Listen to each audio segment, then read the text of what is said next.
So, hello everyone.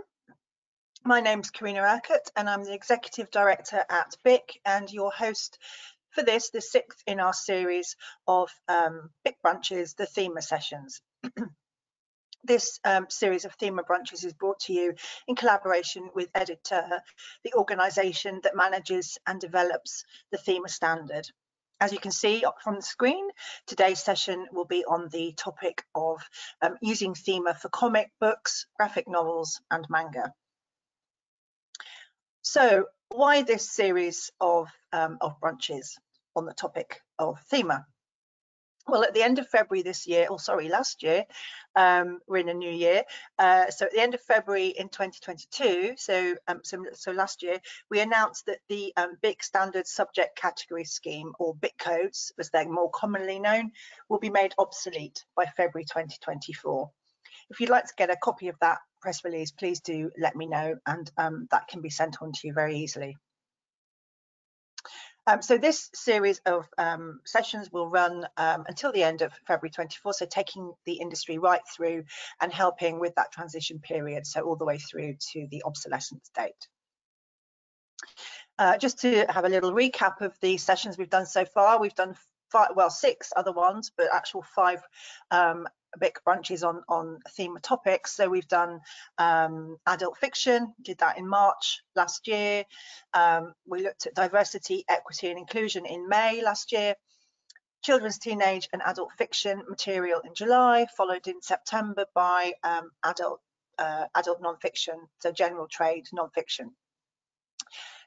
Earlier this month, we looked at academic titles, and in April last year, we had a guided tour of what's new in Thema 1.5. So all the links, they're all recorded sessions, they're all on our YouTube channel, the links for which are on the screen there. We've got more sessions in the pipe to take you through to February 24, and we'll announce those as soon as we've got confirmation of speakers.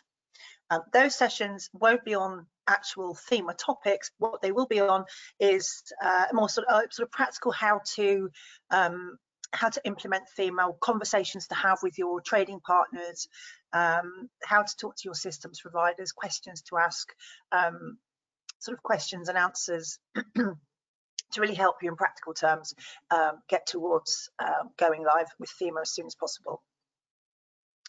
There'll be a new press release coming out next month, so please do watch out for that. That will be an update to the announcement we made in February last year.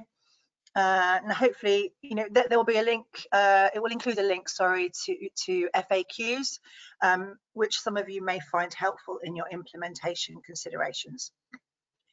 If you've signed up to our mailing list, this will be sent to you automatically. The link for that mailing list will follow on subsequent slides in a minute. And again, we'll send you these slides, so don't worry about writing down those links, because there's quite a lot of them and they're not very easy. And finally, I should say, if you want more information on Thema or any of our other training sessions or events, you can book onto any BIC brunch and any training session following that first link on the screen there, so on the second bullet point. Which puts me in mind to remind you that there is a Thema Essentials training course next week. The deadline for booking your ticket onto those, should you wish, is 5 p.m. today. So if you'd like to get onto that course, please don't wait. Please book as soon as you can. So, as I've said, we'll be sharing the slides today with you all, and please do feel free to tweet about the event as we go along. The hashtag is BIC Brunch. So, some housekeeping before we get started. So we'll have some questions, time for questions. They'll be invited after the presentations and the panel discussions have finished. Please, in the meantime, as we go through, please do put your question, if you have one, into the question box. You should be able to see a little tool panel on the side of your screen. So feel free to put your question in. I won't be calling out anyone's name, so you'll be completely anonymous. I will literally ask the question, so don't be shy. Make the most of our experts here today. and feel free to ask any questions at any time. You don't have to wait to the end to submit your question. The event's been recorded for us to use in our marketing and to allow people that weren't able to attend this session today to still enjoy it later on. As I've already said, no attendees will be identified in the recording at all. And finally, just a reminder that BIC is a neutral membership organisation, and as such, we politely ask that all attendees and all speakers strictly avoid any comments, conversations or questions that may be considered anti-competitive or commercially sensitive. So thank you for that. So here's the running order. So in a moment, I'll be handing over to Saynor, Standards Editor at EDITEUR, who will then in turn hand over to Nazeli, Kyuregyan from Europe Comics, and Nazeli will in turn hand over to Stefano, Tura from Rakuten, Kobo. As you can see there's the question and answer session. Plenty of time for questions, so let's make the most of it, and then I'll wrap up and we should be finished by 1:30. So just before we get going, a little intro to BIC for those of you who may not be familiar. If you already know about BIC and you've heard this before, please bear with me. So BIC is a UK-based not-for-profit members organisation at the heart of the book industry, creating standards, best practices and resources that form part of the DNA of your supply chains. We help organisations become more efficient, save money, become less wasteful and ultimately greener. We hold a unique position of trust, facilitating UK and international industry-wide collaboration to achieve dependable standards and best practice in the supply chain. How do we do this? Well, we do it in a variety of ways, including running 5 strategic committees focused on metadata, libraries, physical, digital, and green supply chains. We offer training events and workshops and execute supply chain related projects for and on behalf of our membership, but also the wider book industry as well. We operate 3 industry recognised accreditation schemes. You can find out more, well, I would say you can find out more on our website, but it's currently under construction. However, we should be going live with a beta version of our brand new website by close of today, by close of tomorrow, so end of this week. So please do go and have a look around tomorrow if you have a spare moment. So back to the purpose of today's session. As already mentioned, today's speakers are going to share expert hints, tips and advice on how Thema can be used by publishers and booksellers for the discovery of comics and manga titles and graphic novels as well. We'll hear a brief overview of the comics market and learn about its different varieties, genres, style and formats, and we'll be given advice on how to best use qualifiers and code combinations or Thema code combinations to help signpost readers to the content they're searching for within this topic area.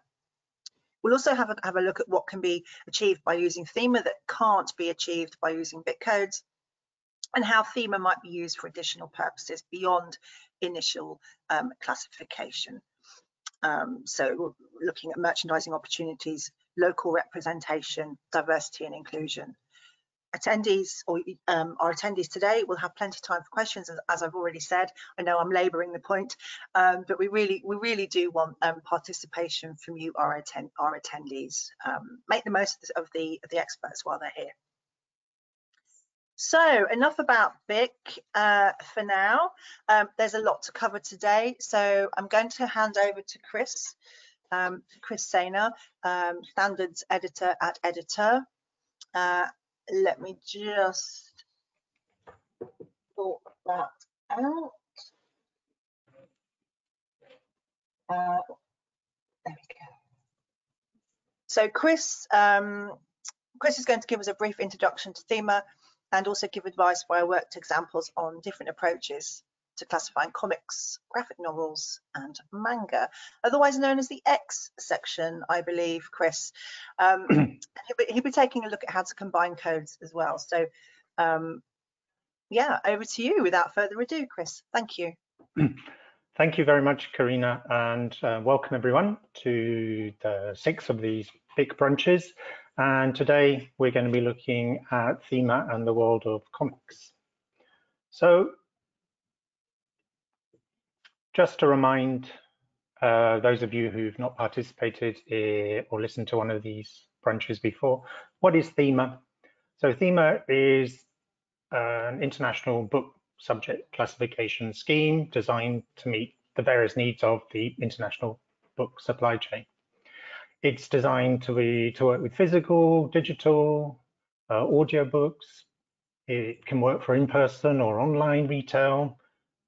It can work for your domestic market or in an international situation, and it works in all different sections, and it works for comics.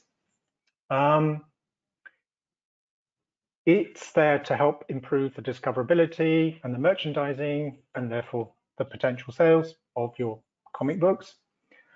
And one aspect of Thema that is important for everything, but is especially important in the world of comics, is post-coordination. This ability to use more than one code to create greater meaning. And a reminder of the structure of Thema. So Thema is made up of core subject categories. So there's about 3,000 of them. They're arranged hierarchically in 20 main sections. All of those start with a letter. There are about 1,000 shared qualifiers. Qualifiers start with a number, 1 to 6, and then we have what we call national extensions. Those are within the qualifiers, and they are specific qualifiers that were added by markets who need more detail. The majority of those are in the place qualifiers. Each of these subject categories and qualifiers has a code, and that code has a heading and notes, and it's the headings and notes that are translated into 26 languages at the moment. And it's the codes that you use for communication, machine-to-machine communication. And again, just to remind you, there are 6 what we call the golden rules or the general rules of Thema classification. Just to reiterate these are there to help people understand how to use Thema for classification. If you're using more than one subject category, make sure that one of them is designated as the primary one, as the most important. You use a main subject in ONIX. This rule applies to any subject classification scheme where you can send multiple codes in ONIX. Classify your titles as precisely as applicable or as broadly as required. You don't have to use the most detailed code. You do not, with any hierarchical scheme, need to send both a parent and a child code. Send as many as you require within reason, bearing in mind this is a subject classification scheme, not a keywording scheme. Good guideline is about 4 subject categories, more or less. You can go higher. Same for each type of qualifier, similar guidelines. Look at the scope notes. Those notes are there for good reasons. If you have a system with Thema codes in, but you can't see the notes, use the interactive browser to see the notes. Look at the context of the codes and of your book before choosing which codes to use. It's no point using an inappropriate code with the book. And then qualifiers. Qualifiers are very important, and use these whenever is appropriate. So today we're going to be looking primarily at the X section. So the X section is where we deal with comics. Now we talk about graphic novels, comic books, manga, cartoons. We put those words because they're all words for the same thing. This section is very much about sequential art used for graphic storytelling or pictorial narrative. And that's the way traditionally that we present this kind of content to people. So that's what we have here. We've used these words, but this covers all if there are other words for presentation of sequential art, they're also covered by this section. So the X section has no notion of audience or age, really, with one exception that we will look at. unlike the Y section, which is entirely dedicated to children and teens, or the educational section. So this is a broad section meant for any age group. Because of that, it's really important to use qualifiers with the X when you're using the X section for children's or teen content. Okay, so let's start by having a look at the XR part. XR is what you use for books about comics, mangas, etc. So it's where you put the reference books or the literary criticism about comics, or anything that's about comics. We also have a subcode in there for books that are specifically about East Asian manga and related styles. There are codes in other parts of the hierarchy. So, for example, there are specific codes in the art section about comic book and cartoon art, graphic novel and manga artwork. So that's books that are collections more about how the art is made, or collections of illustrations rather than the books themselves. You also find in other sections things that can be associated with the world of comic books. So some of you may be familiar with the concept of ranobi, or light novels, which come from a Japanese tradition. So they are works of fiction, but they tend to include manga style illustrations in them as well. So they're not actual mangas, but so they've been translated and known in English as light novels. So you'll find those in the relevant fiction sections. There's a thing called category fiction, which is for serialized fiction. Those also are in the fiction sections. So we're going to start by looking at XY. We're going to continue by looking at XY. XY is the strip cartoons. So what are strip cartoons? These are things that would have originally been published in comics, Sunday papers, that kind of thing. They've usually been published over many years. And in the book industry, they're usually published in the forms of book anthologies of them. You might recognize some of the most famous characters from that. So we have a strip cartoons code that is often used with the humor code for more adult content. They're often published, often humoristic in their approach. There's a special code in the Y sections. So if they're more aimed at children or teens, there's a code there. And there's also a code in the Y section for annuals. So sometimes these are collected together and published every year in an annual. Next, let's have a look at the XA hierarchy. Now, the XA hierarchy is really important because presentation of comics is often done by tradition that they come from. Now, that's the way that the sequential art is presented. It can be to do with the format, etc. So we have those codes so that you can indicate which is the main tradition that this comes from. Let's start with XAB, graphic novels. Now, graphic novels is a funny term, but it's one that's become widely used. And this is more designed for sequential art comics that are published, let's say they're published as books straight away. They tend to be one-offs, they can stand on their own. They're not usually parts of sequential series, etc. They can be for children, they can be for teens, they can be for adults. And of course, despite being called graphic novels, they can be fiction or non-fiction. And there are graphic novels that can come from any part of the world. So they're probably one of the most common areas that you see in the book supply chain.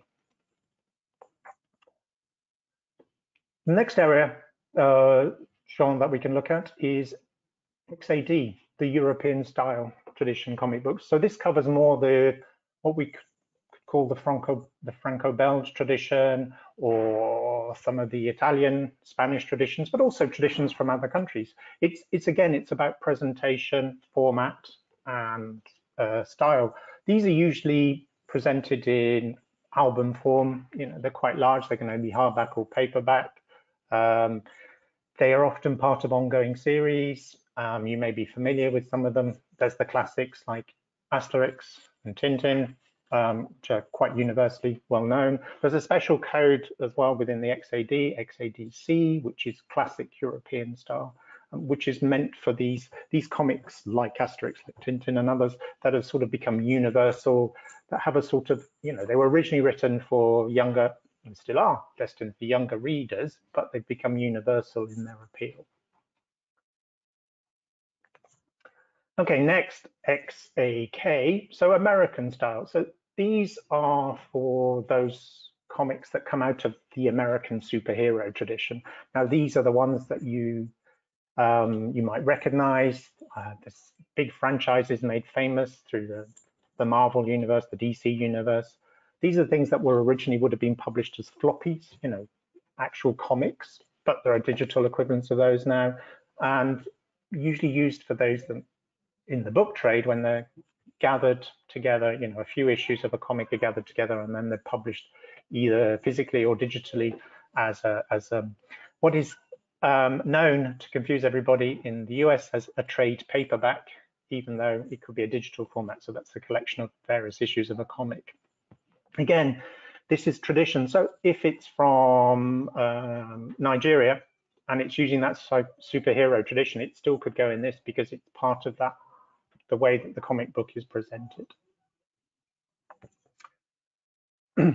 Finally, next, we have XAM, so manga and East Asian style comic books. Now, this is broad. This covers not only manga, but it also covers Korean tradition, manhwa, forgive me for pronouncing it incorrectly, Chinese traditions, but also what's becoming known as international manga or original English language manga or manga from France. So these are people that are creating manga style comics, but are based in other countries. So they may be original content in French or original content in Italian or English. And within the manga section, because the mangas have become well known outside Japan by these names. Now, this is the area where there is a notion of audience, because for those of you who are familiar with manga, you realize that a lot of the names are actually associated with the original target audience. So all these names mean this manga's targeted towards this broad general audience. Of course, that doesn't restrict it to that audience. They usually have much broader appeal, but that's what the name comes from. And those names have become associated and are often used to sort out manga when they're presented in retail environments.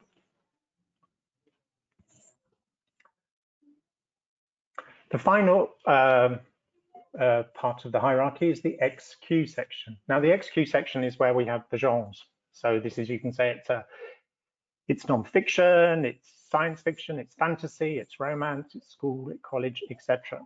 Now, XQ has big, broad headings, so that covers most of the main range of genres, but you need to use XQ with other codes. So you send it with an XA code to say what tradition it's coming from, because you need to give, if you're classifying the comics, you need to give people information about what tradition it's from. But then also, you should use XQ with F codes. So if it's aimed at adults and it's a fiction, and if you want to skip, it's what type of science fiction is this? What type of fantasy is this? You can use it with the F codes. If it's a work of non-fiction, so it's history or it's science or it's medicine, you can use XQ with the A to W codes to give, you use it with the relevant non-fiction code here, and then you use it with one of the A to W codes to give that greater level of detail. Use XQ with YF if it's aimed at children or teenagers to give, again, greater detail about which fiction genre it's about. And same with non-fiction, use XQ with YN, YP or YX codes for greater detail about non-fiction primarily aimed at children or teenagers. If X code is being used for content aimed at children or teens, you must use it with the 5A qualifier. That's the rule in Thema. The 5A qualifier gives guidance to the type of content it is, what age group. And finally, do not use X with both A to W codes and Y codes. Make a choice. You either use X with the A to W, so adult content, or use X with the Y codes. It's more aimed at children and teens. If you use all three combinations, you're using too many codes and it's too confusing a message in the supply chain. So I've chosen this title because it's become a major bestseller. It was a bestseller and it's become even more well-known since the Netflix series, and it's available in many languages. So I'm going to use this as an example. Now I have chosen some codes, but these are my choices. These do not represent what the publishers themselves have chosen as codes. So first of all, I'm going to choose a short list of X codes that could be appropriate for this title. So I've made a short list of 4 that I think could be appropriate. But also this is a title that's conceived, with the content is written for teens. So I'm going to choose some Y codes as well that I think could be appropriate. So there I've got 5 codes. That's too many. I'm going to have to make choices, but I think all of those are relevant to this title. And I also need my qualifiers. So I've chosen these 3. Now these 3 qualifiers are really important. 5AP, the interest age. This is what tells people who receive this data that it's for teens. So it depends what country and what language you're using, but this is what some people might call young adults. This is what some people call teens. I mean, it depends on your own use of language and terminology. In the English-speaking world, this is mostly in the book trade is young adults. 5LF, because the content of this book is about being a teenager, being an adolescent. And 5PS, I've used the broad category because it has different characters from the LGBTQ community. So there are more specific ones, but this one has a broad range of characters. So those 3 qualifiers, really important. So I'm keeping those. Now remember, when you choose a qualifier, that qualifier qualifies everything. So 5AP applies to all the X and Y codes I've chosen. 5LF applies to all those codes. 5PS. So if you are creating this data, you also sending it to somebody to receive the data. They can say, okay, this is a graphic novel LGBT. This is a romance about teenagers. This is contemporary fiction aimed at teens or young adults. So those qualifiers don't just qualify one code, they qualify all the codes. They also qualify each other, if that makes sense. Now I'm going to make choices. I have to, that's because I've got far too many codes here. This is just confusing. So I'm going to make a choice of some X and some Y codes. And this is what I've chosen. And this, as I say, it's me, not what the publishers themselves. So I've done a mixture of X and of Y. So I've got the XAB that's saying this comes from the graphic novel tradition. It's an original work. It was written as a book as a graphic narrative. But I'm going to choose the genres romance and school and college life because they seem like the good areas to put it in. And I'm also from the Y section going to say it's about relationship stories because there are multiple relationships in this. And I'm going to make the choice of choosing the coming out Y code here as well, because that's an important aspect of this particular volume. So those are the ones I've chosen, and that is what it will go into my metadata. So here's most of the codes, how they would look in a standard Onyx 3 file. And you'll notice that one of them has been designated as main subject. So anybody who receives this will know which is the most important one. If you're only going to put it on one shelf, put it on this shelf, is what you're doing there. And of course, those codes work across languages. So if I'm sending it to trade partners, retailers who deal in the Portuguese speaking world, so in Brazil, in Portugal, or in other countries use Portuguese as a main language, I have that. And there is a translation of that. Same with the French speaking world, same codes, but there is a translation of them so we can see them, what they look like in those languages. The actual language of the text, that's in Onyx or in another form of metadata, however you send your metadata. That's not in your Thema codes, it's other things. just a couple more examples. So you've got to remember that Thema for comics does quite a lot, but it can't do everything. Other metadata is very important for comic books as well. Often in our world, that's sent in an Onyx message. So the imprint is vital. Branding is really important in this. The series, the collection that it's part of, the creators and the artists, the format, physical formats, digital formats, etc. The universe matters for this, and character. Characters are really important in this world. Especially in series when characters appear in multiple mangas, multiple comic books, and you can send that in a structured way in Onyx. You've got a structure called name as subject, and you can put the character's name in there so that people can link everything to do with Tintin. Oh, and Tintin has an ISNI, an international standard name identifier. Some major fictional characters do have these, but there are other things. The Library of Congress uses identifiers for fictional characters. Adding an identifier to anything that's international always helps people link data, but you don't have to. You can use name as subject as well, just for characters' names, but you send them in a structured way. So any machine reading that can say, oh, this is another title featuring the Black Panther. And also with Thema, don't forget, you've got very good qualifiers. So I've used 1H Africa. This is fiction. This is set in a fictional world, but it's still about Africa. But we're not going to use any more precise codes because we don't know where Wakanda is. We're also going to use a 5 code saying relating to people of the African diasporas because that's part of what goes on in this universe. So we can use those for highlighting content to do with DEI. And that's it from me. If you want the links there are where you can find the Thema browser and also more information about Thema on the EDITEUR website. Thanks, Chris. I love that little cartoon there. Well, I thought I'd change my usual photo for something that was more in keeping with today's talk. And just show that any of us can be superheroes in exactly, and we don't all have to wear capes. Yeah. Great, thank you. Interesting to hear the distinction there between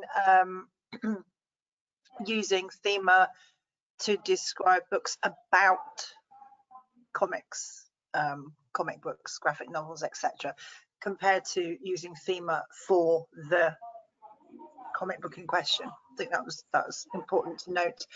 And just the wealth and different, I mean, people that are familiar with manga and comics and graphic novels, or particularly manga, will probably already know the wealth of different types of manga, but I thought that was very interesting to see. And also how the audience is caught in some instances with the name of the type of manga as well, which I thought was good to know. So thank you for that. Oh, and the importance of universe and character and branding and everything else. So yes, thank you for that. So now, Chris, I'm going to ask you to hand over to Nazeli, and when you're doing that, I will just introduce Nazeli briefly. So Nazeli, please do take the virtual stage. Hello, there you are. Nazeli is editorial and marketing manager at Europe Comics. Europe Comics are part of the French Media Participation Group. And Nazeli is going to talk to us today about using Thema to describe Franco-Belgian comics, starting with a brief market overview and then a look at the different variety, styles and genre of said market. She'll then talk us through a few examples highlighting the advantages of using Thema. So over to you. Thank you, Karina, for having me. Hello, everyone. Do you see my slides properly? I hope you do. Yes, so yes. Thank you. So as Karina was saying, I'll start with a very quick, just historical / market overview of Franco-Belgian comics. I hope you know some of these characters. So about a century ago is when it all started, more or less. in France and in Belgium with the creation of some of our landmark characters, and I hope you recognize them: Tintin, and Spirou, the bellboy, Lucky Luke, the cowboy, the Smurfs, which are I think the most popular of these all worldwide, and Asterix and Obelix. Then in the following decades, the comics started to diversify. There's a lot also happening in the press. Comics magazines were very popular during the days. Those days, comics for adults, as we would call them today, were born around that time, with some erotic comics, with action-adventure comics, fantasy, satire, as you see, Charlie Hebdo, humor for adults, and so on. And then followed the birth, as we call it, of the graphic novel in the 2000s, although it was also a bit earlier, with some titles that I hope you will recognize. This is where basically comics were taken on another level, in the sense that they started covering a ginormous variety of topics, of genres, of art styles, of art techniques, of formats. This is where we started having a lot of non-fiction as well as we have today, and these are some of the most popular comics today, non-fiction graphic novels. So, sorry, I'm losing my voice. So, up until today, where we have really an endless array of comics, just as literature, basically, just as there's a book on every topic, every subject in the world, comics, Franco-Belgian comics do pretty much the same thing. Also, not just in terms of content, but of form, we have a huge variety of styles. The famous ligne claire, which is basically the black line, the flat images, no shadows, no volume. The humor, the typical French Franco-Belgian style, they call them the big noses, as Asterix and Obelix. More realistic comics, and then new style, what we call the new styles, which is basically just a huge diversity of styles that we cannot really put into boxes. And then we have, as I already mentioned, many genres: children's, adventure, fantasy, humor, genre fiction. Again, all of this is in form of graphic novel, as Chris mentioned, basically one-shot comics, or in the form of series, some of them very long series. Then in terms of non-fiction, we have everything: politics, current affair, popular science, now everything related to the environment, memoirs, biographies, documentaries, investigative journalism, even social issues. There really is a bit of everything. Some numbers on the market. I have the 2021 figures. The 2022 ones are going to be released this afternoon, so unfortunately I couldn't give you those yet, but if you're interested, you will find them out this afternoon, I guess, from the website of JFK. So as of 2021, comics were the second largest book segment in French publishing. So all the numbers I'm giving here are about French, the French book market. That is France, not the French language book market. So just France.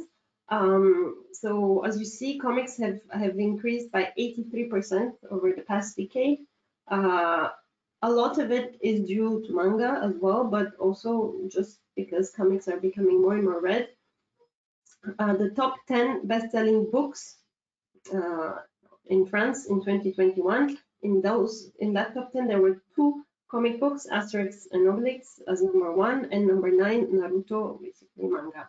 I also have just these numbers for 2022. The best-selling book in France in 2022 was a graphic novel, Le Monde Sans Fin, an endless world without end in English, which sold more than 500,000. It's a graphic novel about the nuclear energy, and I've given just a little tiny table from Belgium, where comics and manga are the very first segment in publishing. So this is actually pretty important. Asterix and Obelix, it's a phenomenon, as you see by the numbers. The visual print run, I think, is 2 million. And it's just so big and so important that usually market analysis firms, when they give figures for a year in which there has been a new Asterix and Obelix, they usually give two sets of figures, one with asterisks and one without asterisks, so we actually can get a real idea of the market, because yeah, the influence of asterisks is just very, very big. Some more, let me see next. Yes, just some more figures on the French comics market. The volume, 85 million, the turnover, almost 900 million, the average price, the number of new releases. And yes, when we speak about comics in France and Belgium, we talk about three specific segments: the Franco-Belgian, basically bande dessinée, as we call it in French, manga, which is becoming more and more important, and US comics, which are still a very tiny percentage. Just some numbers on manga, the rise of manga, which is really impressive, of course. And then what's really unique about the Franco-Belgian comics market are the demographics. Basically, numbers show that it's usually older people, like 30 plus, older, I'm also within this range, are the ones who buy. And they usually buy for younger people, which is very important also in terms of legitimacy. Basically, comics here are not considered as something bad, something negative, as is the case in many countries. Parents and grandparents do buy for their children, and studies show that children who read comics read actually more literature than other children, like children who don't read comics. So it's really important for the status of comics in French-speaking countries, to know that actually it's the parents who buy for their kids. So with this, you have seen how diverse the comics market is. The players in the market are, well, there are many, many small, medium-sized, and small publishing houses, more than 300. But the biggest, the 5 biggest players are these publishing groups that I've listed here: Media Participation, for which I work myself, which owns some of the oldest graphic novel publishers in France and Belgium, Glénat as well, Delcourt as well, Hachette, who have Asterix, and Madrigal, who publish Tintin. These are the market shares for 2021. Now, yes, having shown this huge diversity and richness and complexity of some of our graphic novels, I think it's time to show you some examples, because I really believe that Thema, because it is so rich and diverse as a subject categorization, I think it fits perfectly when describing Franco-Belgian comics. So I've chosen a few tricky examples. The first one is actually more an easy one. Jin is a series, a very long series, action adventure, erotica, historical fiction series, about this woman searching for the past, trying to discover the story of her grandmother. And by doing this, she goes back in the past and she follows her grandmother through different continents and different time periods: India, Africa, UK, Turkey, modern day Turkey. So it is an adult graphic novel. I mean, it's an adult series actually. So I started, of course, most of the codes are from the X section. It's European style comic book. It has the historical element, the adult erotic element, and the action adventure element in terms of genres. Then I've included the fiction element, historical fiction, hoping that fiction code, I mean, hoping that in search results or in retail or website, it's gonna also appear not just within comics but also within fiction. And then I've used the qualifiers, which are, I think, really the big added value of Thema. I've used India, the British Empire, because a lot of the action takes place within the British Empire, and the time period is the early 20th century. And then, as a sort of as a disclaimer, I've noted that the book contains explicit material. Basically, there's a lot of nudity. There's a lot of erotic content. Comparing to BIC and CLIL, you can see here BIC manages, yes, also to pretty well describe the genres, but we don't have the place and the time period qualifiers, of course. CLIL as well manages more or less to transmit some of this information, action adventure, history, and then the adult content, the erotic content also can be mentioned by CLIL, but with CLIL. So this is for Jin. My next example is a classic, Lucky Luke, an all ages comic series, as also mentioned by Chris. So here, yes, I used a classic European style comic book code, which, as I understood, is really specific to the all ages age category. Basically, it means that it can be read by everyone, from kids to adults. Then I've added the action adventure and the humorous element. Again, another fiction code, adventure, fiction, westerns. And then here I have some doubts, because I don't know if I mentioned that we are not using Thema yet. So it was a good exercise for me to actually, work on these examples and try to find the best codes to describe. So I have my doubts. Theme is very rich. It gives you a lot of choice, sometimes too much choice. So as Chris said, we have to decide and not be overly descriptive. So here I've put the American Civil War period, because this is more or less the period in which the action takes place in Lucky Luke. But in this specific book, for example, it's actually earlier than the American Civil War. So I was hesitating between the American Civil War and earlier, basically, later 19th century in the US.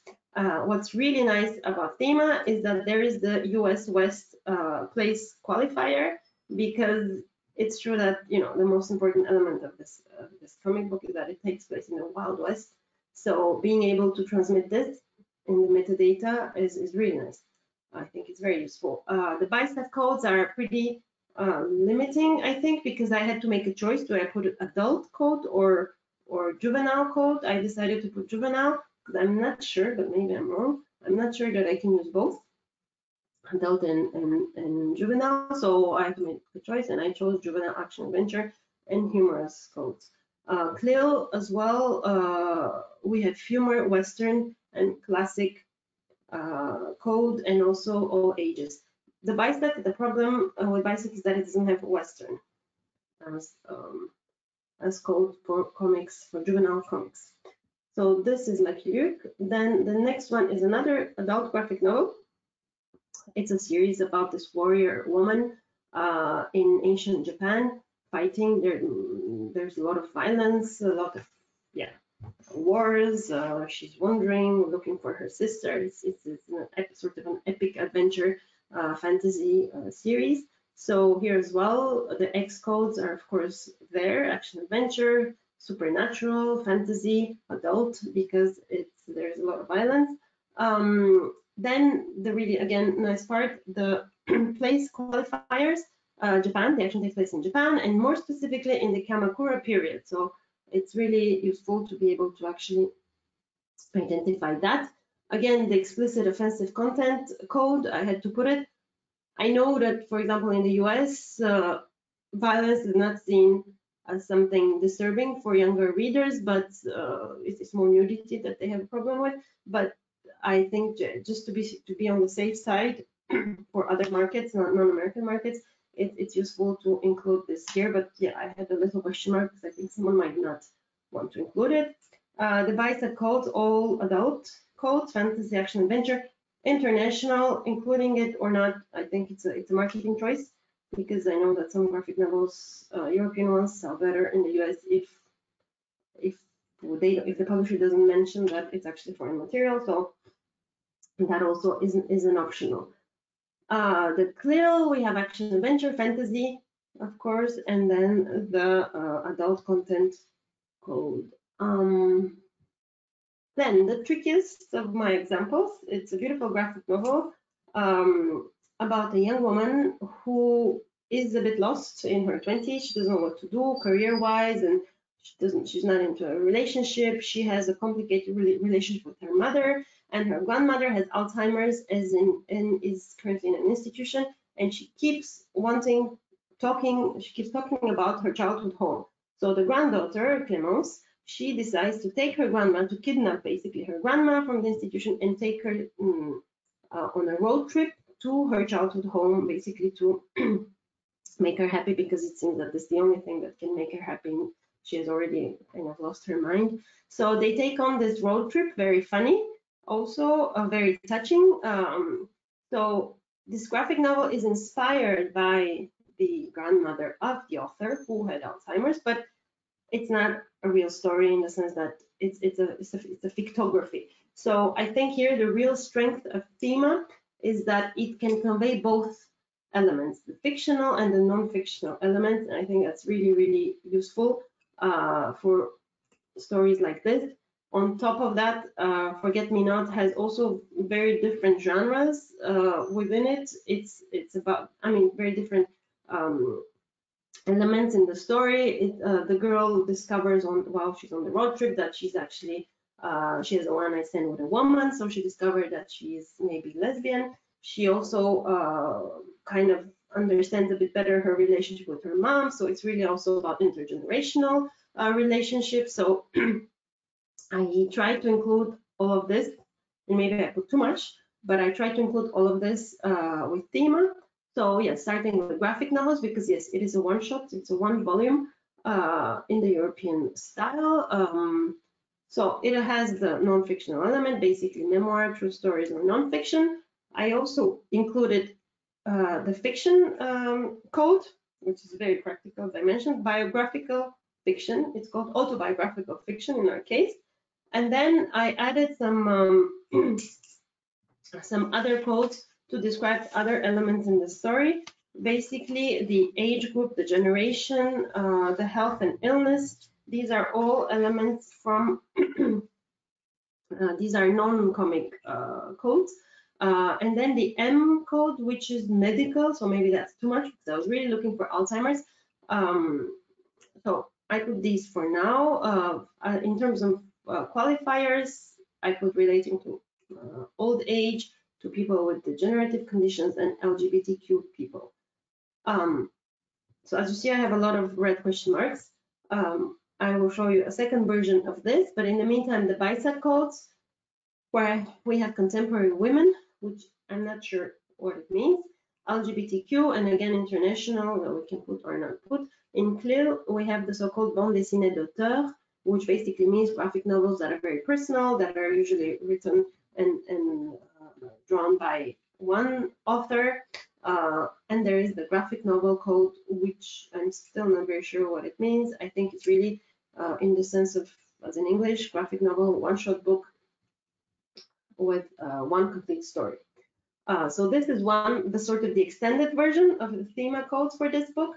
And then I cleaned it up with the help of Chris to only, I think, the essentials, because we don't want things to repeat.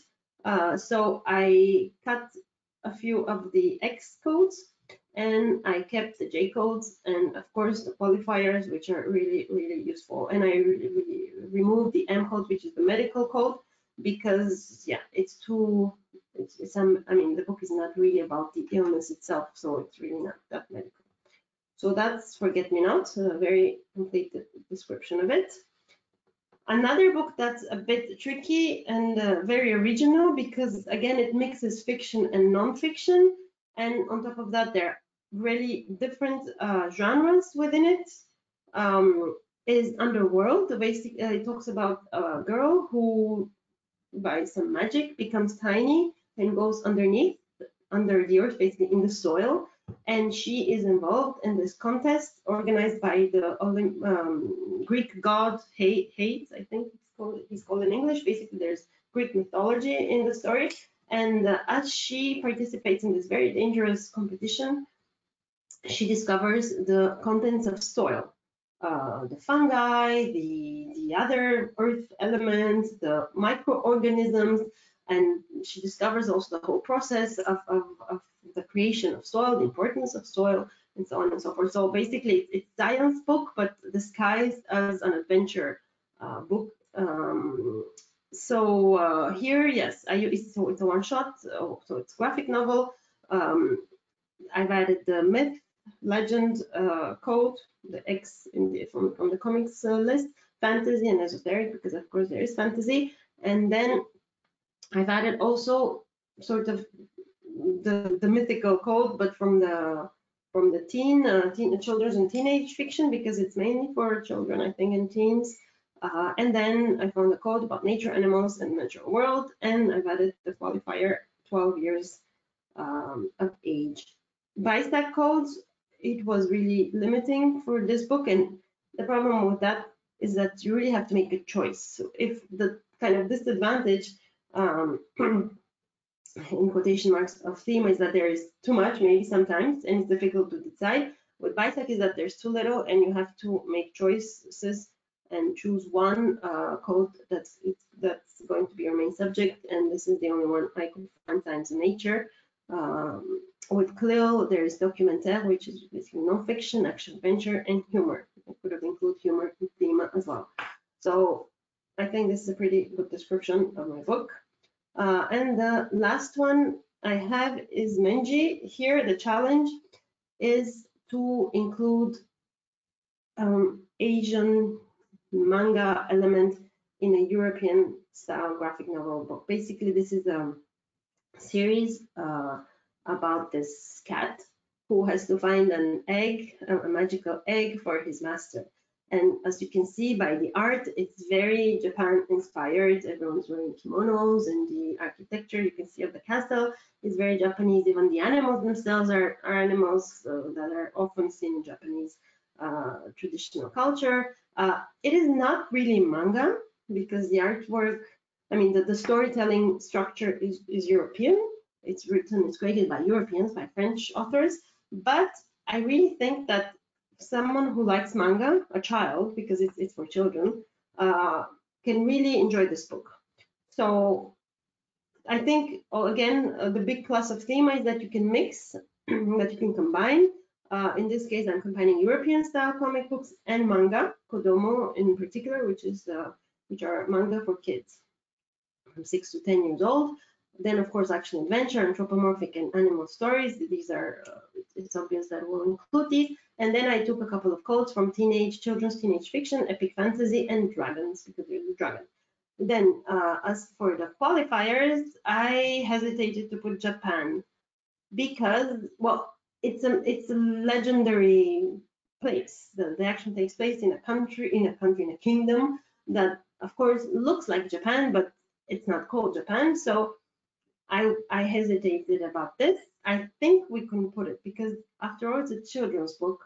It's not a, it's not a non-fiction or whatever travel guide that has to be absolutely precise.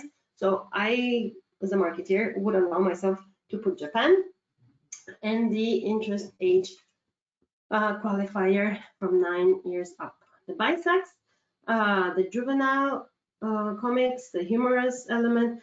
Here, I don't know if we're allowed to put manga as well. I'm not sure.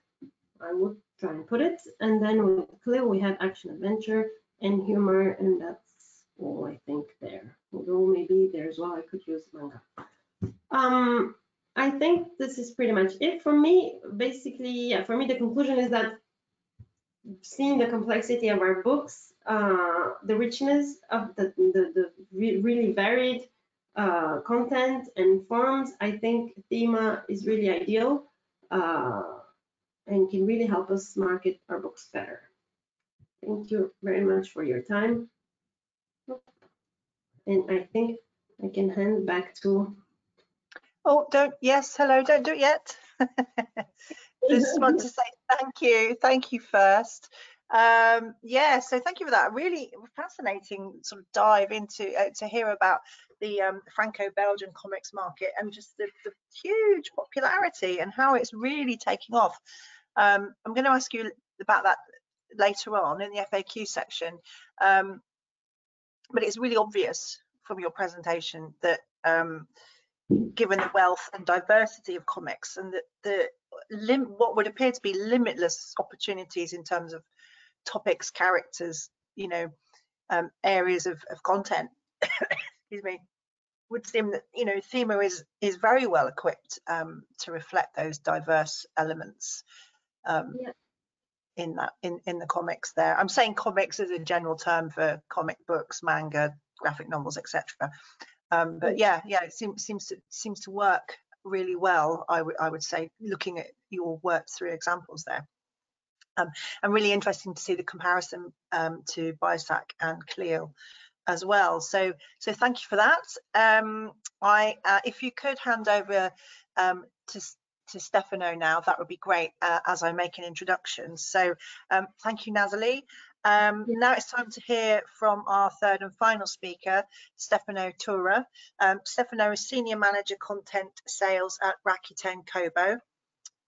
Kobo is a global bookseller, as many of you will already know, global bookseller of ebooks and audiobooks, and they're currently working on revisiting their approach to categories and metadata. So Stefano is going to speak today of the many opportunities that they see with using Thema to increase discoverability and sales. So it's very much from a bookseller's perspective. So over to you, Stefano. Welcome. Thank you very much, and thank you for having me. I hope you are seeing my presentation correctly. So yeah, I will try to give you an overview, a brief overview of the value that we at Kobo see in using Thema, focusing primarily on comics and manga, but actually Thema in general. So I must say, lots of this is work in progress. Our current support for Thema is unfortunately very limited, but I will try to give the best picture of the limitation that we find in our current state, together with the opportunities that we see and that will bring developments in the next months and years. So just a first note, I don't have a technical background. I am very much a bookseller, but I've been working actually on sketching the recommendation internally that the content sales team, together with my team, of course, that the content sales team has for our own implementation of Thema. So we were saying comics and manga, just a small introduction on our side as well from the retailer point of view. This is definitely a small genre for us for sales. It is in general a small genre in digital format, at least compared with print sales. But it's one that is growing very fast. It literally exploded during the pandemic, but also after that, in the past year and a half, it's been growing much faster than any other genre globally for us. In 2022, it almost doubled year over year, and this is already a slowdown compared to recent growth. Of course, there's lots of differences between countries. But some of the countries where comics and mangas are important are key for us. The French market is one of our strongest markets, not only in Europe, but in the world. And I mean, we already heard about what the Franco and Belgian tradition and the Franco and Belgian market is. In Italy as well, mangas have been growing extremely well in the past couple of years, especially in print, but we saw strong growth rates in digital as well. And then Kobo is part of Rakuten, a Japanese group, and I mean, the sales for manga in Japan are huge. That's a completely different market from anything that we know in Europe. Most of books sold and read in Japan are mangas read on the phone, in digital, of course. But apart from local sales and local specificities, we are interested in opportunities linked to manga and comics, also for other reasons that are more structural to what we are. So first of all, the comics reader is keen, is especially interested in subscription, and subscription for us is key in our growth for the next years as we launch the Kobo Plus, and we are launching Kobo Plus. That is our subscription service in different countries, in more and more countries. And also any improvement that we bring for a single genre will actually reflect in the whole store, so it will actually benefit all the categories. But what are these improvements? So here, and I will do it for all my presentation, I need to speak first a bit about BIC. So first of all, BIC categories bring an inherent North American perspective. And for a store such as ours, that is global and aims to represent local nuances in the best possible way, because we are born in Canada, but we have local booksellers in Italy, in France, in the UK, in Netherlands, in Spain, and so on and so forth. we need to speak locally to the reader. And having a North American perspective is a first hurdle. You saw everything about France and Belgium in Nazeli's presentation. Also, because of BIC's limitation, in fact, certain publishers we are seeing include non-fiction codes on fiction books to capture a potential audience, and this creates a poor experience. Now, to make it better, we actually add something on our side because we also map BIC categories to our own that are way less, that are more or less 150 in the whole store for all genre. And this means simplifying something that is already not perfect. So varying subject matter, creating duplicates because more BICs inevitably will be mapped to a single category in the store, and so on and so forth. And cherry on top for the French codes, we map CLIL to BIC and then BIC to our own categories. So this creates, of course, all kinds of problems. So our recommendation and what we will be moving forward in the next month and years is basically to leave mapping behind. The category tree should be a one-on-one representation of Thema, of the Thema tree, with very small adjustments that are mostly linked to the number of titles present under a code. So if there's just a handful of titles that have a specific code, we will probably just not represent it and conflate everything in the higher level. But apart from this, we want to get rid of mapping, and we want the Thema tree to be our own category tree. Why this? Because once we have this, we see great opportunities for better book selling. So Thema is so close to the content of the book.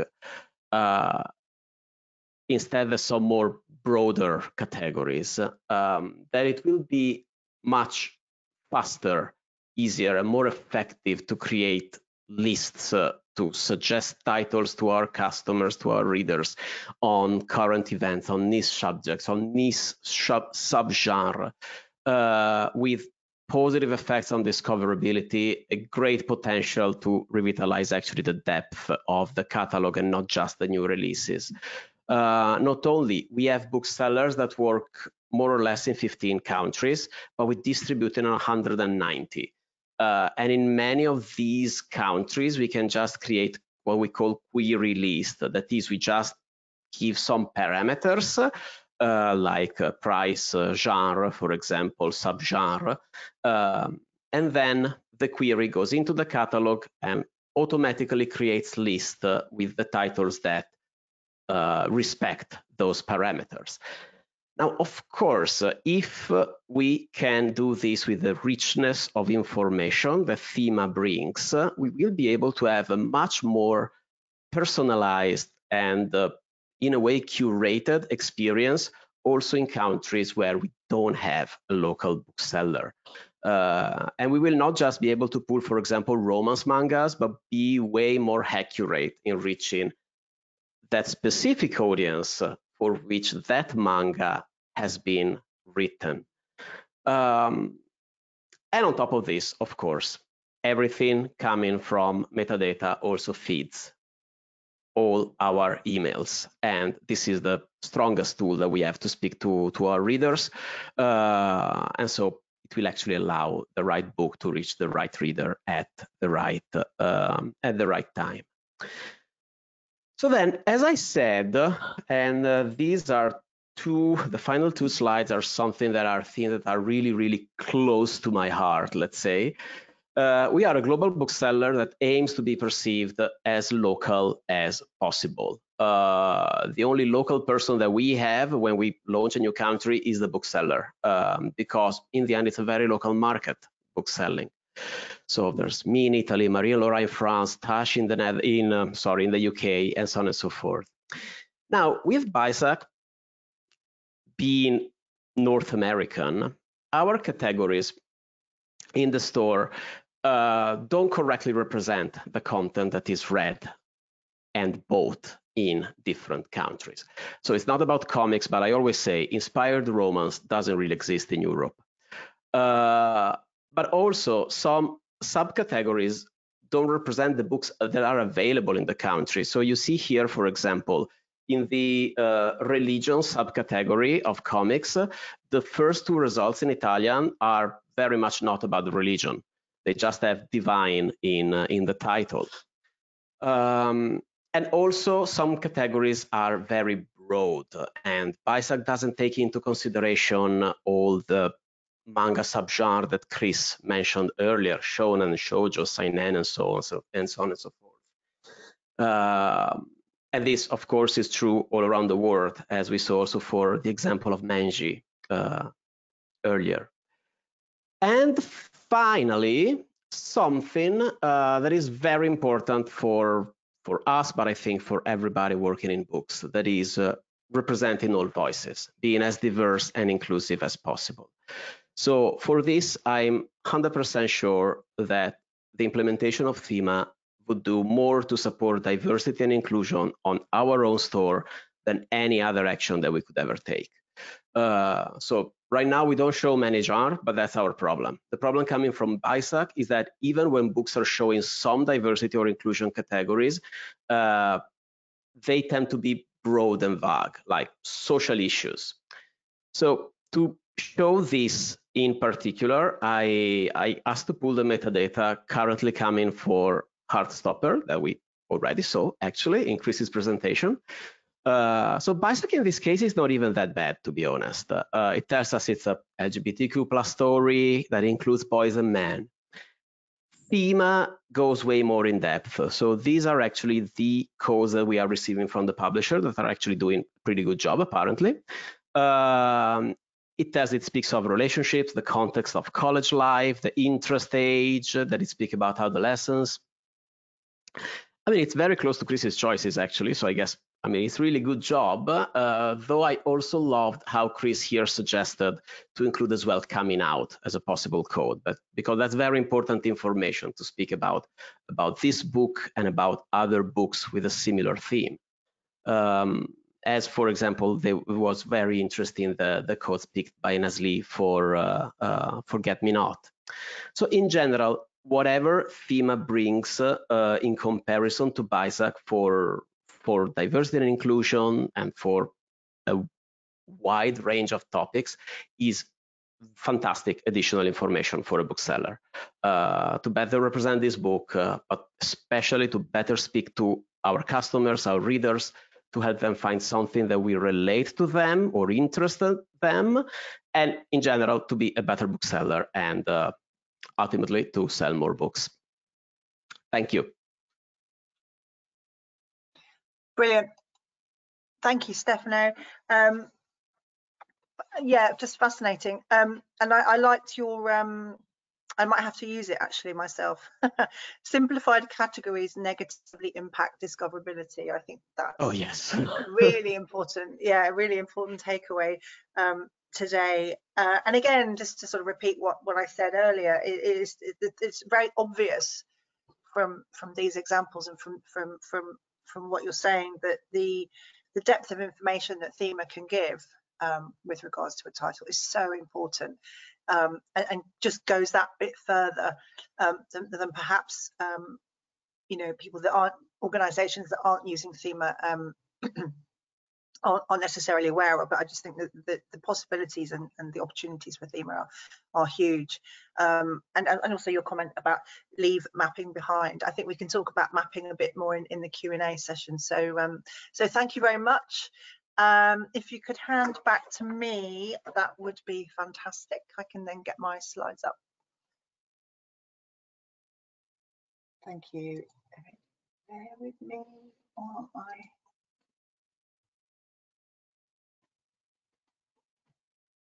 Can you see my slides, everyone?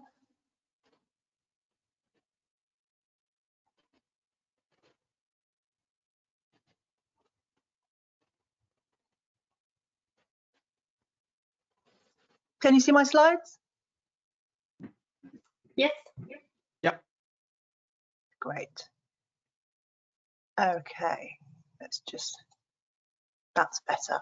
So now is the, so thank you everyone for your talks today, really interesting. I feel that this session could go on a lot longer, given the huge breadth of the topics within the topic, if that makes sense. So I'm going to just have a look and see if we've had any questions come in. If we haven't, I have some, but we're just going to take the opportunity to encourage our attendees to put questions in. Like I said, I won't call out names, I promise. You won't be identified. Put your question in. I'll ask it anonymously to our speakers while we're here. You've got them here. Let's make the most of them. So don't be shy. So while you're thinking about what to ask, I've got a couple of my own. So let's start with, let's go to the mapping question. Excuse me. To map or not to map? Stefano, you recommend leaving mapping behind. Would you like to talk a little bit more about that, and how might an organisation who's just starting to use Thema or is thinking about using Thema, implementing Thema, how would they go about? How would you recommend they map to start off with and then go in and code specifically, or would you recommend that they just code specifically to a title from the get-go? What would you think would be the best approach? Oh gosh, that's not an easy question. So a bit on mapping, it's something that we are really struggling with. Not only because it limits discoverability, it makes things more complicated, but also it constantly generates work, because every year there are new codes that needs to be mapped, and you already know that it will just be a poor representation of content. So you're also generating new work that that will not really be perfect. So that's why one of the reasons why we really want to leave mapping behind. And another reason is that we also have an example in-house, in a way, like our Dutch partner, bol.com, actually switched entirely, which is the major bookseller in the Netherlands, switched to Thema a few years ago and left mapping behind. And they saw a very good improvement in engagement, in sales, in click-through, in the way that that their customers browse and purchase in the store. So this is something that we want to go in that direction. It's a huge undertaking for a store like ours, to be honest. So I'm not sure how fast we will move in that direction. Thema can be implemented in many different pieces in the store, but yeah, I think it's one of the more valuable is this one. And I probably didn't really answer your question, actually. No, you have. Thank you. Chris, do you have any thoughts on to map or not map? Is there a place for mapping? There is a place for mapping. So a publisher with hundreds and hundreds of titles will probably already have some sort of classification system used for those titles. They may have the BIC codes, they may have the BIC codes, they may have CLIL, NUR, something else. So to do that initial adding Thema to everything, using some form of mapping is a good idea, because it will just take ages otherwise to manually go through things. So I think mapping initially is good. But then you've got to set out priorities for, right, every new title we have to natively add Thema, because to make the best of Thema, you need to add Thema codes. You probably, if you're dealing with the United States and Canada, you probably understand, carry on adding BIC codes. If you're selling to French bookshops, you do have to carry on adding CLIL codes. So it's worth doing those individually, because they're all very different systems. Don't rely on mapping in the future. So for example, don't say, I'm going to just add a BIC code and then automatically map it to Thema, because you'll lose what Thema gives you. The same if you do it the other way around. Each of them are different systems. So don't rely on mapping in the future, but do it to get everything done. When it comes to the other end of the supply chain, mapping is important because it depends. So Kobo is a global bookseller selling all kinds of books, but you might be a specialist. You might have your own choices. You may be a Scottish bookshop selling books of Scottish interest. You're going to have your own categories. It's up to you to choose how you map to your own. But so it depends on the nature of the retailer. The retailer can choose to map to their own categories if it makes sense to them. For example, Stefano said if there's going to be not many titles in a category, they'll go a level up. That makes sense. Like if you're a small bookshop, you're not going to show, you know, you have, I don't know, one book on the history of Iceland. You're not necessarily going to create an Icelandic history section. You might allow people to be able to find it. So that's, mapping has its place. But if you want to take advantage of it, of what Thema offers, don't rely on mapping. For the fact that the BIC codes are becoming obsolescence for next year, if you need to carry on supplying BIC subject codes to partners who haven't made the move for some reason, then recommend just getting somebody set up an automatic mapping to add the BIC codes so that you don't have to worry about them. Thank you. Nazeli, any thoughts on mapping? Well, yes, I guess I would agree with both. I don't have that much experience. We only have mapping internally from CLIL to BISAC, and it doesn't work. So I always have to go over, because of, again, the specificity of our books, we have this target called adult, basically, which means teen adult. So many of our books are within the teen adult category, and as you know, in the US or in many other countries, it's either teen or adult. It cannot be both.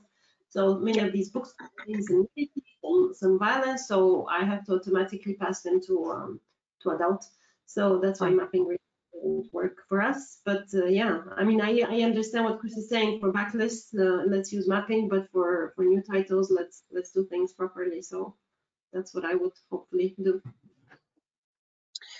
Thank you. And so question then, well, to all of you really, is there anything, what would you say, is there anything that's unique about comics? When I say comics, I mean graphic novels, manga, the whole sort of encompassing area.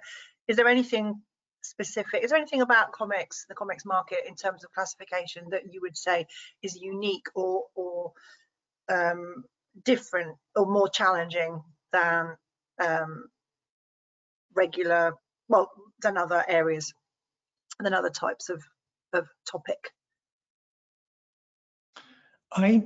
So I'm not an expert in the world of sequential art, graphic narration, but I've been looking at websites and I went to some bookshops and it's quite interesting. So went into a big bookshop with a huge area dedicated to comics, and I have to admit, it's hard to find anything if you don't know what you're looking for, because there's a section that's just called Manga.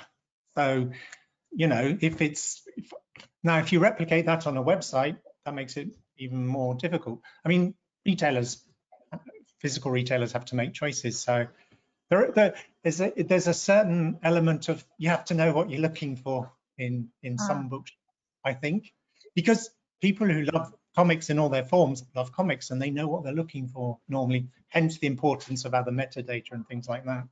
But I think Thema has tried to respond to the complexities of that market by giving people options. So people like me can actually find something. That's mine. Okay, anybody else? Stefano, Nazeli, if you want to say something.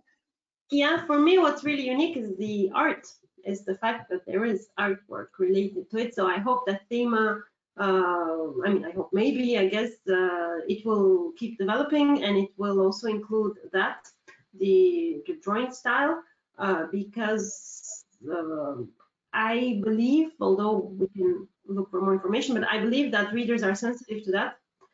Some like specific styles, like more realistic artwork, some like more experimental artwork, others like more computer, cartoony artwork, some like really like hand-drawn, whatever, watercolors. So I think this is what makes comics different from fiction. I don't know if something like that exists with children's books or in general illustrated books. I have no idea, maybe not. But I know that when we talk about comics, when I work in licensing, in foreign rights as well, so when we propose a book to publishers, we also talk about the art. We tell the story, but then we also tell that, well, it's realistic or whatever art. So yeah, I think this is what makes them a bit unique, I believe. Stefano? Yeah, well, I don't have much to add because basically those are the 2 points that I would have highlighted as well. The art part is crucial, of course.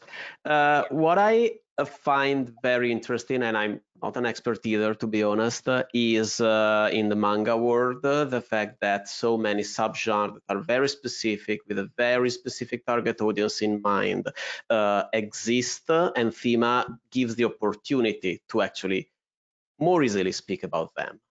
That it's otherwise very, very difficult to identify, especially for a non-expert as I am. Yeah. All right. Thank you very much. And we've had a question come in from our audience. I think it's more of a general question rather than a comics book. Well, it might be comics book. No, I think it might be more general. Anyway, I'll ask it. How are age categories organized specifically for children's publishing? So Chris, I guess that's one for you. So age categories, those all important bits of information as a bookseller that you're often missing. So when your parent or adult says, is this suitable for my 7-year-old? You've got no idea. So age categories are very important, and publishers usually should put those in the metadata. Onyx has very specific things for that. Now, Thema, we have qualifiers. They all start with 5A, and they are by age. Because Thema is a global scheme, we can't have things like juvenile fiction, middle grade fiction, young adult fiction. Young adult doesn't mean the same thing in different contexts. It's not a precise term, so we just use numbers. Those numbers are added with the code. So you know if the code says 5A, something like 13, I think it's 5AP or something like that, you know this is suitable for an average 13-year-old and up, and somebody can then show it as just showing the age or showing young adult or teen or however they want to label that section. The Onyx has methods as well of giving a general audience. You can say this is generally aimed at children, this is generally aimed at teens, this is generally aimed at adults, because content is usually created for target for younger readers, target age group. That doesn't mean adults can't read it. Look at the Harry Potter phenomenon. Look at Asterix, Tintin, those classics. They were originally created as, you know, for younger people, but they're now have a broad appeal. So, and for teenagers, there's nothing stops teens reading adult content. They will find what they want to find. So that's how we do it in the standards. Retailers have to make other choices. Retailers leave to talk, but what's important for retailers, and Nazeli put an example in, is do not show this in your children's section. It's that kind of thing. They need to know this is not suitable to put in a children or a young adult, young teen section. If one of the others wants to comment. Stefano, do you want to comment? I don't know what I could have to add to this very in-depth explanation, to be honest. That's fine. That's fine. Thank you. Okay, so we're just about, I was going to ask one more question, a very quick question before I'm going to wrap up. Because we probably will go over a little bit. I've seen, and I ask this every time, but I ask it every time because I'm aware that there are different people on these sessions. So for some people on the call, they may not have heard this question yet or the answer. We've seen a lot of codes being used, lots of them, and lots of qualifiers. Is there a limit? How should they be organised? And how many do the trading partners tend to take? So there's a few questions in there, but how quickly can we answer this? Chris, do you want to start? We give, so there's no way to impose a limit, No. but we do give a recommendation. So we say about 4 subject codes, up to 6. When you start getting more than that, you should start looking at them and thinking, right, some of these probably need to go into my description. Maybe I'll use some of these as keywords, because you don't want to give too much information. That guideline applies to the subject codes and then applies to each type of qualifier. stuff that's aimed at younger readers, teenagers, often you need quite a few qualifiers because they deal, fiction will introduce a non-fiction topic, like in that example Nazeli showed us with the underworld used to introduce children to the soil. So sometimes you do need more, but be reasonable because afterwards the retailer's got to do something with that.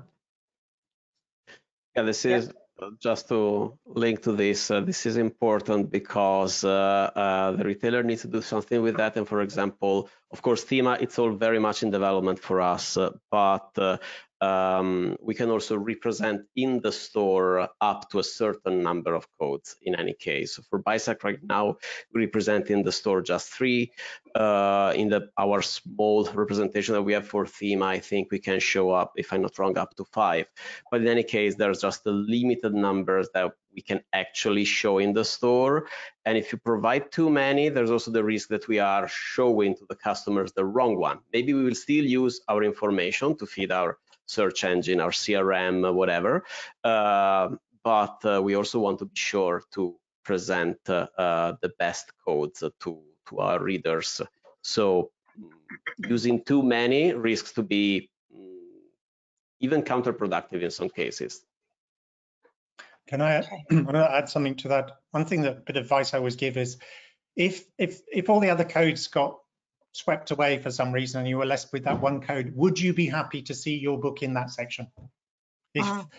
Would somebody get something out of this book? Are you telling them the truth about this book?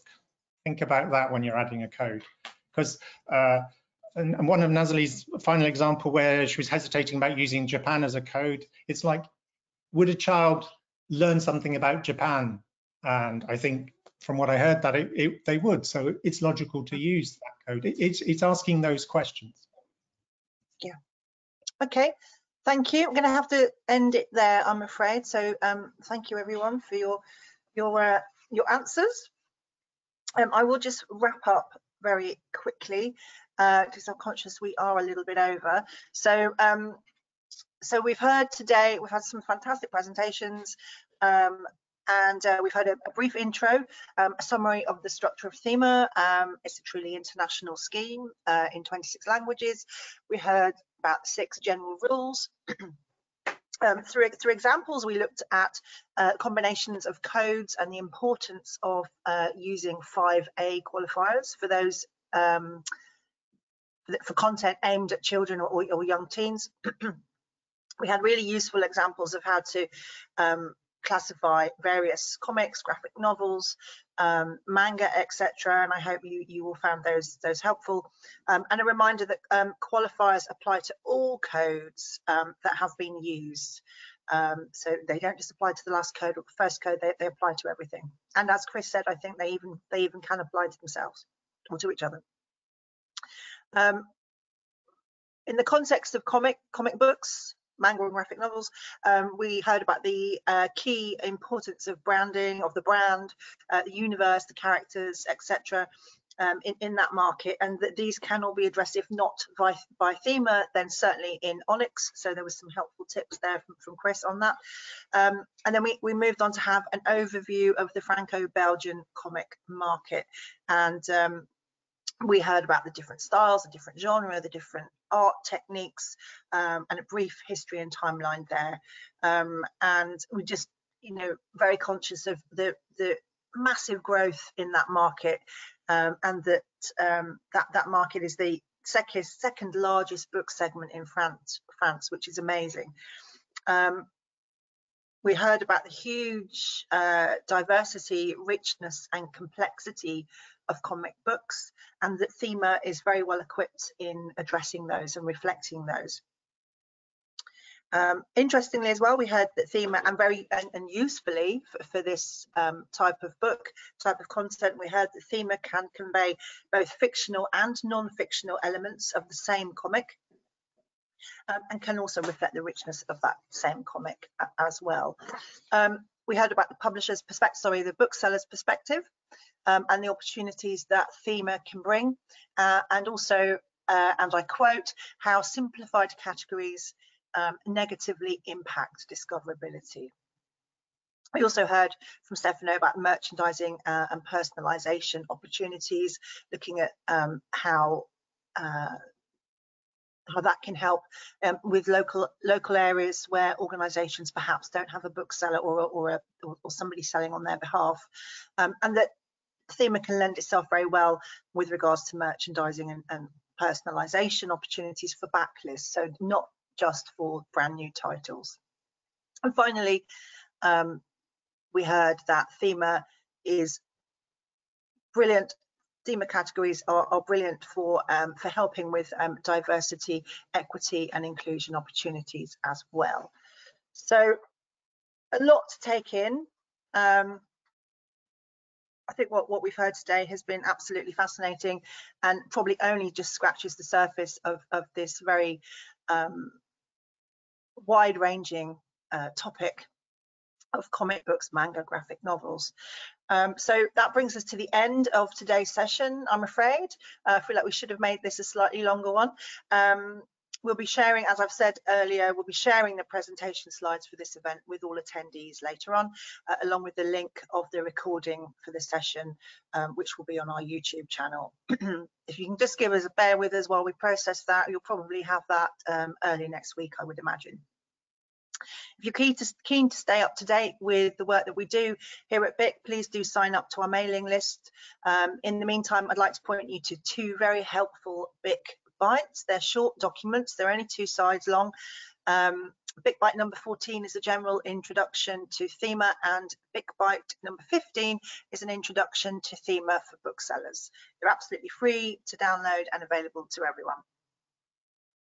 I'd like to take this opportunity to say a huge thank you to our speakers on behalf of BIC and everyone attending today. So thank you to Chris, Nazeli and Stefano for taking the time out, not only to be here today, and thank you for staying on while we ran over, but also to say thank you for the time you've spent preparing your slides and working on your presentations and rehearsing for today as well. To you, our attendees, I'd like to say thank you very much for joining us. Please do stay in touch. Ordinarily, you'd be able to find out more about what we do, what BIC does on our website. But as I think I've already mentioned, we're currently in the process of building a new one. But there should be a beta version by the end of Friday, if not first thing on Monday. But feel free to email us directly in the meantime if you want to. And do watch out for that press release that's coming in February about deprecation of BIC codes. So finally, just to say, we hope to see you at another BIC event in the near future. Take care until then. Thanks everyone. Bye. Thank Bye you. guys. Thank you. Bye. Thank you very much. Goodbye. Bye.